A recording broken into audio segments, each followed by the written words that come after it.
Hello, Mike from Music Shack. First video for a while. This guitar has been listed for a little while. Just not had the time to get the demo video done. It is a lovely, very cool looking, nice, light, well built, well made, very stylish Epiphone SG.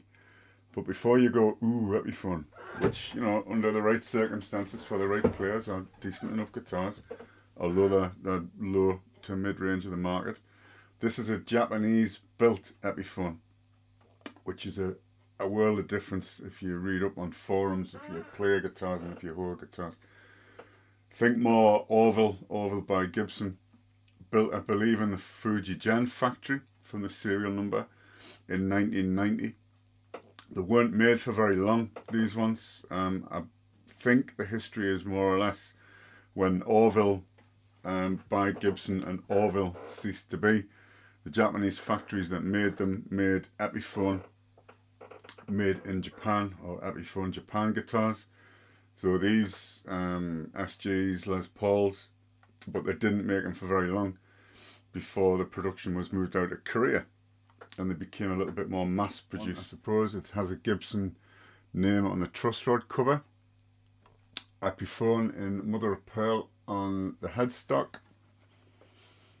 If you can just about see, made in Japan on the back with a serial number 808422. So I think Fujigen. You pick it up, standard SG weight, nice and light, nice flat surface body, beautiful paint job, little bit of natural yellow fading when you take off the hardware. You can see that the sort of white cream colour's aged slightly in the 20 odd years this guitar's been around. It has the look and feel of a higher end guitar compared to Epiphones that were made in Korea. It's got better pickups. It's got I think the Japanese PAF style humbuckers, which are similar to the ones used in the Orville guitars, but a decent sounding set of Japanese PAF replica humbuckers. You can see the pictures up on the screen just to show you what they are. Cosmetically, this guitar is in really nice condition. It has a couple of little dings on the back. Somebody's knocked it on something, nothing major.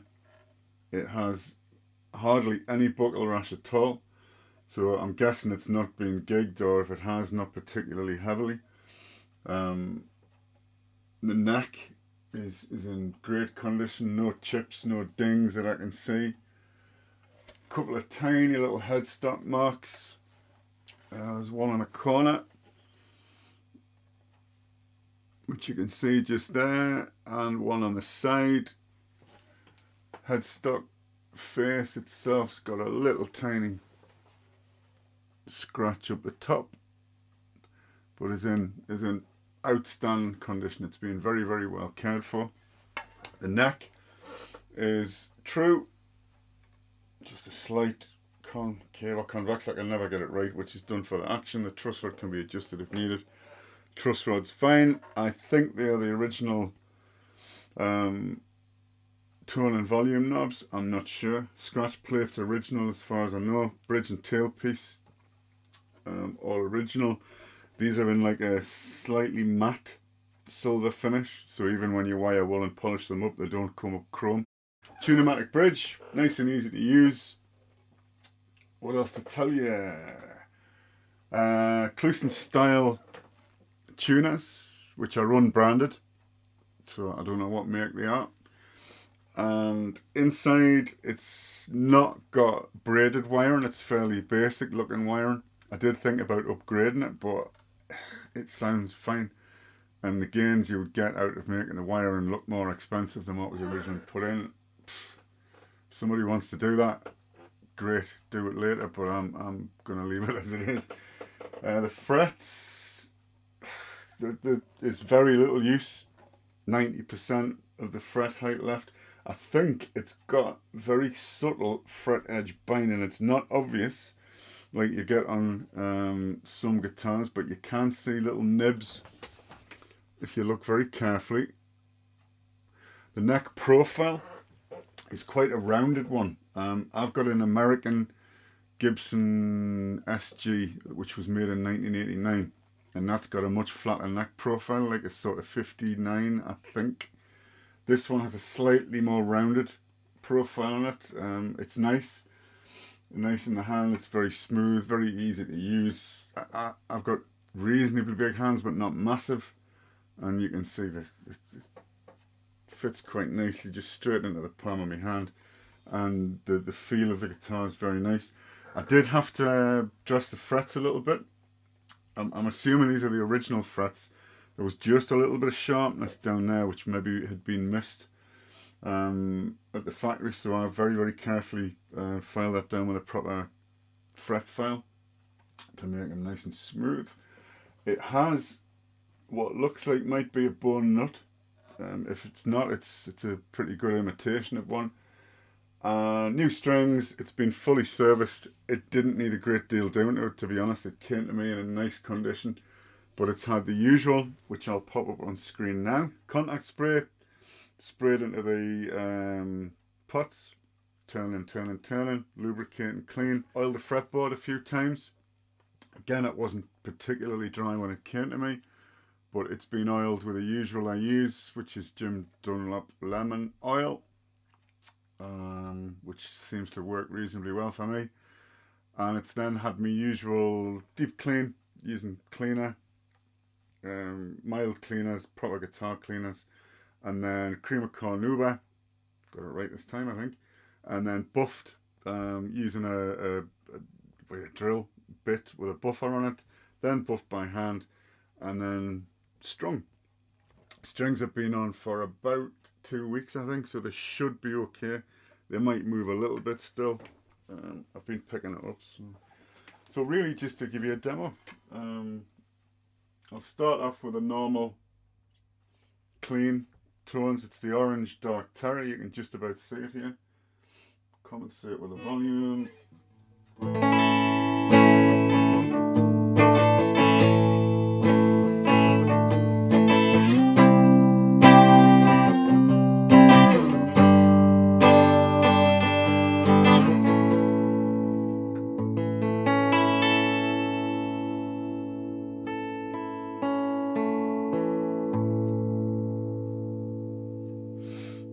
This is with all pickups, both pickups engaged.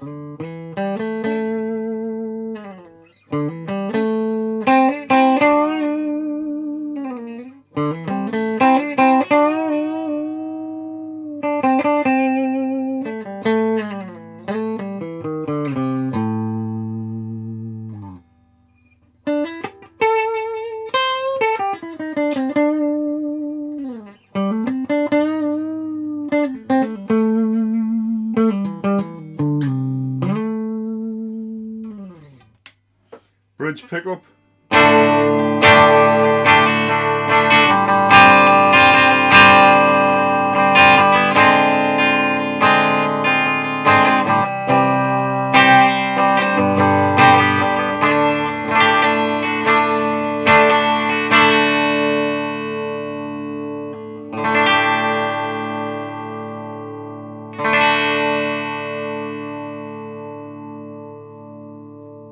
So it sustains quite nicely as well.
So it has a nice clean sound. Pickups are quite warm. I wasn't sure when I first got it. I didn't know what to expect. I've got in stock, I've got Orville by Gibson's. I've got a Gibson that's my own. Well, I've got two that are my own. I've got Orville Ordinary. I've got Greco's. And the Japanese ones have a range of pickups in. Some are Maxons. I don't know who were making for them by the time these were done. Maybe the factory, I think, were making their own at Fujigen by that time, from the bits and pieces I've read up. But they are quite versatile. If you plug in a Korean Epiphone in, or a more recently Chinese one, and you play it through a valve amp like this, you can hear the limitations. They have a thinner sound. They don't have the warmth. They don't sort of, I'm not very technical with these terms, they don't have the same sort of feel. So you can tell that these are better quality and more expensive pickups that are inside this guitar, as well as the build quality being different. About 11 o'clock.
Alright, this is again at 1 o'clock.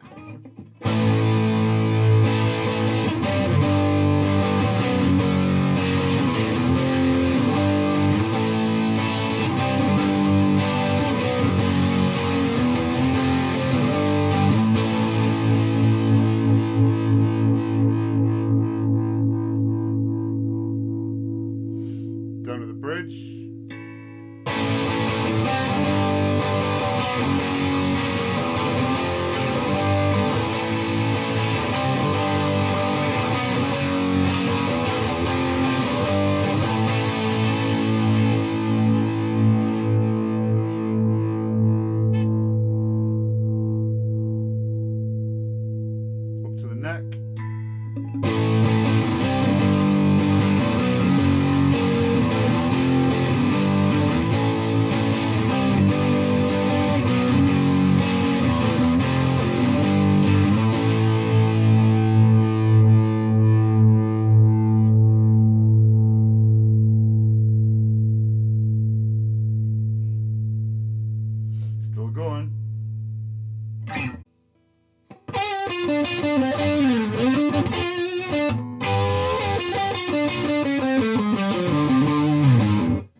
things out.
Just sort of bottom frets check.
So that is just a very quick run through, I think.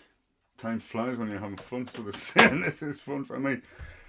Right then, my dilemma is I've got one of these and I've got an oval by Gibson which looks almost identical, and I'm trying to decide which one I'm going to keep and which one I'm going to sell. They both have a very similar build quality, same neck profile. This one's slightly more rounded, and range of sounds. They both look as cool as out, unless you don't like white guitars, in which case don't bother. But I absolutely love the colour. The paint job on both of them is great, and they're just really nice to play. So if you need any more info, let me know. I'm happy to help out if you've got a genuine interest. If you're genuinely interested in buying the guitar, that's even better for me, because I'm, kind of not doing this for the good of my health, although it does help.